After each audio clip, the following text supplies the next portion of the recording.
Millardville. Thank you, Mr. Chair. My question for the Minister has to do, of course, with Riverview Lands. And it's just come to my attention that a job posting has been made for the manager of Riverview Lands Development. And I'm wondering if the Minister could tell us what the role is for this manager for Riverview Lands Development, what the intention is, and what the expectations are for this position. Through the member opposite, the Riverview lands were basically transferred to BC Housing on February the 2nd.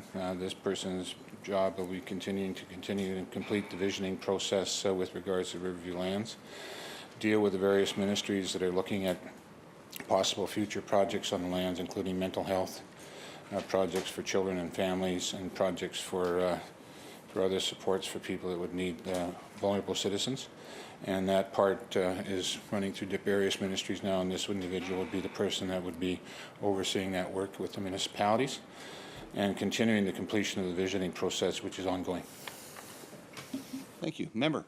Thank you. So I do have a follow-up question, and I appreciate the visioning process is ongoing, and I've certainly noted that there's been substantial community engagement around that, and I applaud BC Housing for ensuring that there was substantial community engagement, which is often hard to do, but there's certainly been lots of interest.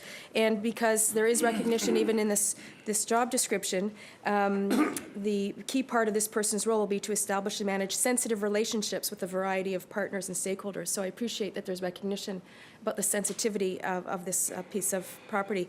But my question relates to the actual job description, because I've managed to get a hold of it right here.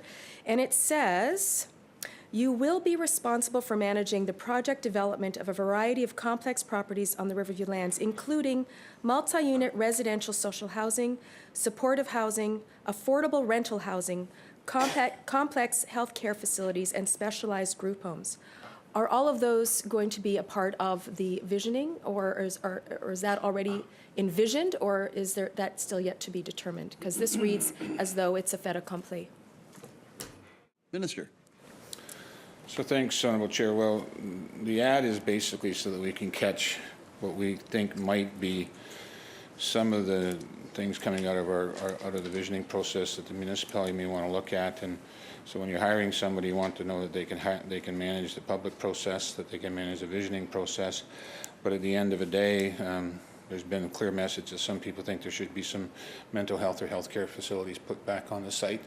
There's been questions in and around the mental health and addiction side. So in looking for the person, we want them to be a generalist enough, so we've included that in the business in the job description, so that we get somebody that can actually take the process and then work with the various stakeholders that could end up. And the stakeholders, for the most part, even if you went down the road with mental health and some of the other facilities, would be related back to health, to children and families, and those type of ministries. So somebody has to be able to interconnect with those folks within government. And so it's a generalist job, and that's why the job description states it the way it is.